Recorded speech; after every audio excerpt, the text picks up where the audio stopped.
प्रिय विद्यार्थियों, मैं वीरेंद्र कुमार मिश्रा, प्रवक्ता जनरल इंटर कॉलेज बरेली, आप सभी का ऑनलाइन कक्षाओं में स्वागत करता हूं। आप इस समय व्याकरण पाठ को पढ़ रहे हैं, जिसमें हम लोगों ने वाक्य संशोधन में ही इससे पूर्व अन्वति संबंधी अशुद्धियों को पढ़ा था। उसके आपने सारे नियमों को पढ़ा है। नियम के साथ साथ में उससे संबंधित प्रत्येक के एक दो एग्जाम्पल भी आपने देखे हैं। उसी क्रम में अब हम लोग वाक्य संशोधन में ही पदक्रम संबंधी अशुद्धियों को आज पढ़ेंगे। पदक्रम संबंधी अशुद्धियों में क्या है, जैसे कि आप देखते हैं कहाँ पर कर्ता, उसके बाद कर्म, उसके बाद क्रिया, इस तरीके से हर एक पद का क्रम होता है। तो उस क्रम को भी ध्यान में हम लोग रखेंगे, अन्यथा वाक्य का स्वरूप भी बिगड़ जाता है, वाक्य का आशय भी स्पष्ट नहीं होता है। तो वाक्य पदों और पदबंधों से बनता है। वाक्य के सांचे में पदों का क्या क्रम हो, इसके लिए कुछ निश्चित नियम भी बनाए गए हैं। ध्यान से समझते जाएं। प्रायः कर्ता पद वाक्य में सबसे पहले आता है और क्रियापद सबसे अंत में आता है। एक मूल बात है, ये ध्यान रखेंगे। भिखारी आ रहा है, भिखारी क्या है, कर्ता है, और रहा है यहाँ पर क्या है, क्रिया है। सूर्योदय हो गया, ये सब क्रम से है। सूर्योदय हो गया, क्रिया बाद में, कर्ता पहले। संबोधन और विस्मय सूचक पद वाक्य के प्रारंभ में कर्ता से पहले आते हैं। एक विशेष बात ध्यान रखना इस चीज को। अगर कहीं पर कोई किसी को बुला रहे हैं, अरे अरे भिखारी आ रहा है, तो विस्मय सूचक शब्द और अरे क्या है यहाँ पर, ये संबोधन है। ये संबोधन चिन्ह भी लगा है, आपने देखा होगा। कभी भी कोई चिन्ह पढ़ाने की बात आएगी तो आपको समझाएंगे। ये संबोधन चिन्ह है। एक लाइन खींच करके उसके नीचे बिंदु रख देते हैं, और इसी तरीके से आहा, आहा सूर्योदय हो गया, एक विस्मय सूचक, एक चकित दृष्टि से जब हम लोग कोई बात कहते हैं तो आहा क्या है, यह विस्मय सूचक है। यहाँ इसमें एकदम भाव, एकदम जैसे कि कोई व्यक्ति जो है चौंक सा जाता है। कर्म पद कर्ता और क्रियापदों के बीच आता है। कर्ता, कर्म, क्रिया। तो राजेश पाठ पढ़ता है। राजेश क्या पढ़ता है, पाठ पढ़ता है। क्रिया का प्रभाव किस पर पड़ता है, कर्म पर पड़ता है।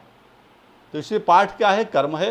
राजेश क्या है, करता है, और क्रिया क्या है, पढ़ाता है। राजेश पाठ पढ़ाता है, तो ये कर्ता, कर्म और क्रिया। तो कर्म पद कहाँ आया, कर्ता और क्रिया के बीच में आ गया। बच्चे ने गीत सुनाया। गीत सुनाना क्या है, कर्म है। तो गीत इसमें जो है बीच में आया, क्रिया और कर्म के, कर्ता के बीच में आ गया। इस तरीके से एक एक चीज को समझते हुए चलिए। संबंध कारक अपने संबंधी शब्द से पूर्व आता है। भिखारी के बच्चे ने रहीम का पद सुनाया। वह तुम्हारा नाम पूछ रहा था। तो इस तरीके से वह तुम्हारा नाम पूछ रहा था, तो इसमें जो है तुम्हारे के साथ में वह आ गया।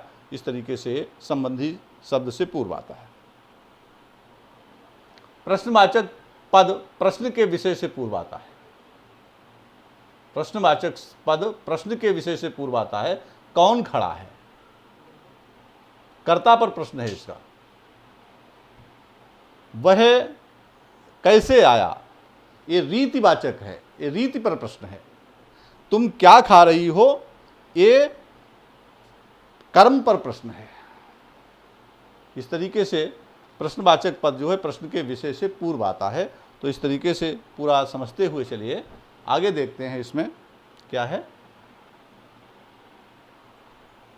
देखिए, ये सब छोटे छोटे नियम हैं। इनके एक एक दो उदाहरण भी आपको बताए जा रहे हैं। कर्ता और कर्म को छोड़कर से सभी कारक कर्ता कर्म के बीच आते हैं। एक से अधिक कारक रूप होने पर ये उल्टे क्रम में रखे जाते हैं। ध्यान दे लेंगे इसके लिए।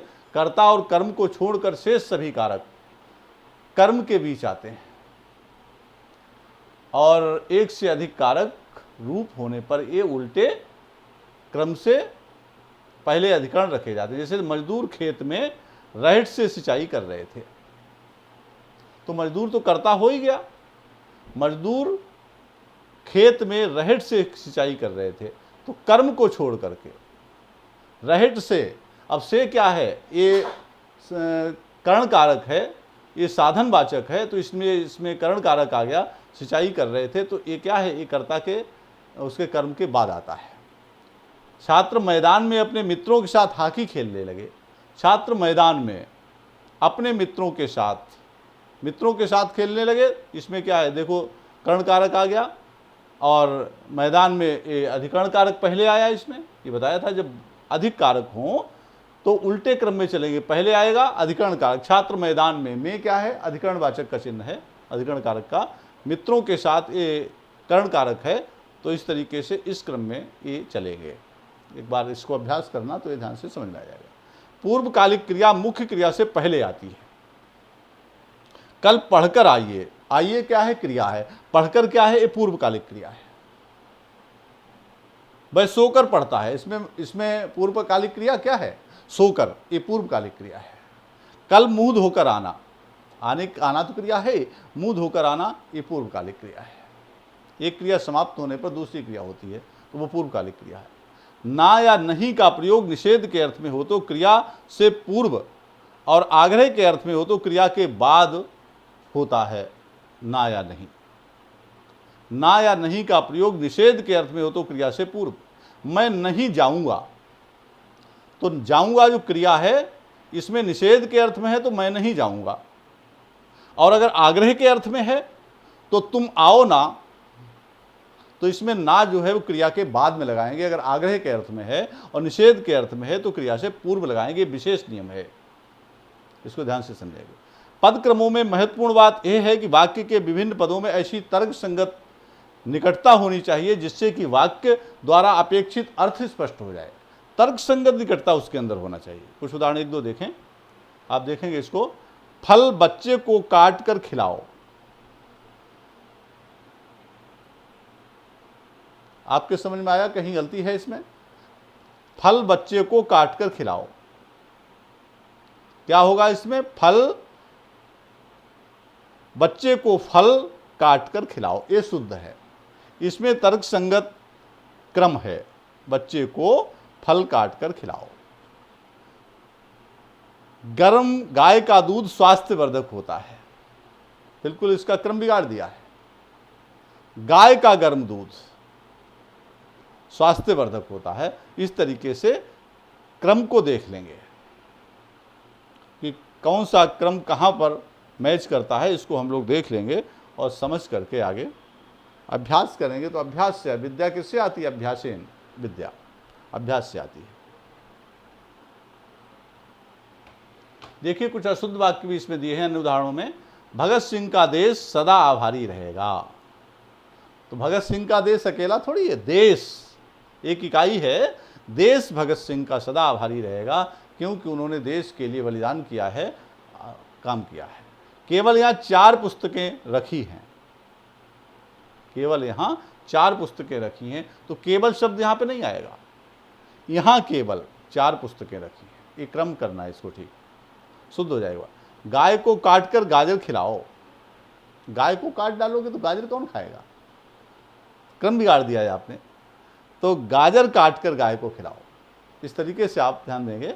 हमारे बैल इधर उधर भटकते हुए पड़ोसियों के खेत में जा पहुंचे। हमारे बैल इधर उधर भटकते हुए, तो यहां पर क्या आएगा? इधर उधर भटकते हुए हमारे बैल पड़ोसियों के खेत में जा पहुंचे। एक फूलों की माला ले आइए, एक फूलों की माला ले आइए। एक फूल की माला होती है क्या? तो फूलों की एक माला ले आइए। इस तरीके से इसके क्रम को किससे वो मैच करता है, कहाँ पर सटीक बैठता है, उसको ध्यान से समझ करके और फिर ऐसे नियम रटते रहो, कुछ आपको नहीं आएगा। जैसे तैरने के आप नियम रटते रहो लेकिन आपको तैरना नहीं आएगा। इसी प्रकार से जब तक अभ्यास नहीं करेंगे तब तक तैरना नहीं आएगा, इसलिए अभ्यास जरूरी है। यहाँ तक आपने पूरा वीडियो भी देखा है, पूरा समझते चलिए और अंत तक देखते रहिए। सारी आपकी परीक्षाएं अब इस समय ऑनलाइन कक्षाओं के आधार पर ही संपन्न होंगी। अर्धवार्षिक परीक्षा पास में है और चैनल से जुड़िए, मित्रों में शेयर करिए और डिस्क्रिप्शन में लिंक दे दिया है, उस पर जाकर के आप टेलीग्राम चैनल से जुड़ सकते हैं। धन्यवाद।